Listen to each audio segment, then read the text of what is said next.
சட்டசபை தேர்தல்ல டிஎம்கே சார்பா போட்டியிடுற வேட்பாளர்கள்ல 40 பேர் இளைஞர் அணியில இருந்து தேர்வு செய்யப்பட இருக்கிறதா தகவல்கள் வெளியாயிருக்கு. இது தொடர்பா உதயநிதி ஸ்டாலின் அவர்களுக்கு டிஎம்கே தலைமை ஒப்புதல் கொடுத்திருக்கிறதாவும், உதயநிதி ஸ்டாலின் அவர்களும் அடுத்த கட்ட நடவடிக்கையை மேற்கொண்டு வர்றதாவும் சொல்லப்படுது. தமிழ்நாட்டுல சட்டசபை தேர்தலுக்கு இன்னும் 6 மாசங்கள் மட்டும்தான் இருக்கு.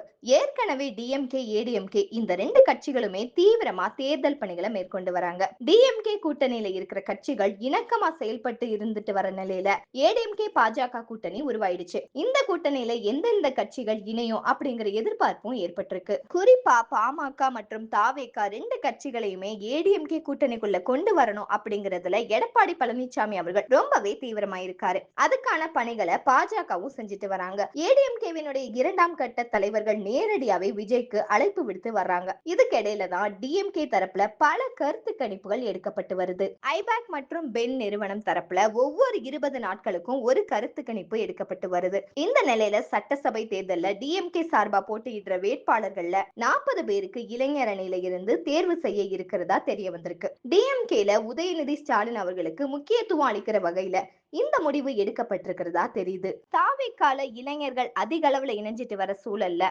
ரீசெண்டா அந்த கட்சிக்கு ஈடு கொடுக்கிற வகையில டிஎம்கே இளைஞரணி நிர்வாகிகள்ல மிகப்பெரிய மாற்றம் செய்யப்பட்டிருக்கு.